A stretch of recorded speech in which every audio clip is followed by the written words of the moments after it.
The old house stood on a hill overlooking the town, a skeletal silhouette against the bruised purple of the twilight sky. They called it the Blackwood Manor, and local legend said it was a gateway, a place where the veil between our world and another was dangerously thin. I, of course, a skeptic and an aspiring paranormal investigator with a new YouTube channel, thought it was the perfect place to make a name for myself. It's my first mistake. I pushed open the heavy oak door, a groan echoing through the cavernous foyer. Dust motes danced like frantic sprites in the beam of my flashlight.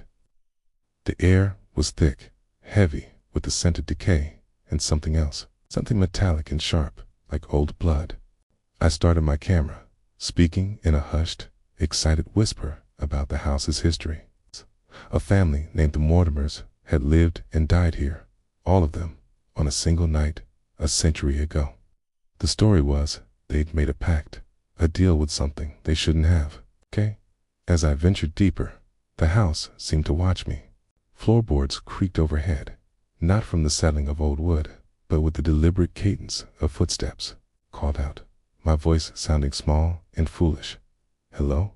Is anyone here?" The only reply was a sudden, bone-chilling drop in temperature. I could see my breath fogging in the flashlight beam. My bravado started to curdle into a knot of genuine fear. Found the master bedroom. The centerpiece was a massive four-poster bed, its canopy shredded like it had been attacked by a wild animal. On the wall, dark, rusty stains formed a sprawling, grotesque mural. I zoomed in with my camera, trying to rationalize it as water damage or old paint, but then a new shape began to form within the stain. Slowly, sickeningly, a face began to coalesce from the darkness. It was gaunt, with hollow eyes and a mouth stretched into a silent, eternal scream. I stumbled back, my heart hammering against my ribs. A whisper slithered through the room, a dry, sibilant sound that seemed to come from everywhere and nowhere at once. "Get out." It wasn't a warning. It was a command, laced with ancient hatred. I spun around, flashlight beam cutting wildly through the gloom. The door to the bedroom slammed shut with a deafening bang that shook the entire floor. Panic set in. I rattled the doorknob, but it wouldn't budge. The whispering grew louder, closer. It was no longer just words, but a chorus of suffering. The tormented cries of 100 souls trapped in an endless loop of agony. The face on the wall began to pull itself from the plaster. It was three-dimensional now, its texture like peeling, burnt flesh. Its jaw unhinged, and a sound erupted that was not of this world, a shriek of pure, unadulterated torment that vibrated through my bones. I backed away, fumbling in my pack for anything, a crowbar, anything to break down the door. My fingers closed around a small iron cross I carried for good luck. The moment I touched it, the shriek intensified, and the air crackled with malevolent energy. The entity on the wall recoiled slightly, its form flickering like a dying flame. The whispering voices changed. They were no longer just telling me to get out. They were telling me what had happened here. They spoke of a ritual, a summoning. Mr. Mortimer, desperate to save his dying wife, had called upon something ancient and foul. He had offered it his family, his home, his very soul, in exchange for her life. But the entity had no interest in bargains. It took everything. It took them all, and it stayed. It wasn't a ghost. It was a warden, a jailer of this damned place, collecting souls for its master in the abyss. It was the thing they called from hell. The temperature plummeted further. Ice began to frost the windows, crawling across the glass in frantic, spidery patterns. The creature on the wall was fully formed now, a contorted mockery of a human shape, all sharp angles and writhing shadow. It detached itself from the wall, moving with a horrifying, disjointed crawl, its limbs bending at impossible angles. It smelled of sulfur and the grave. It was then I saw them, sheened, shimmering outlines huddled in the corners of the room. A woman, a man, 2 small children.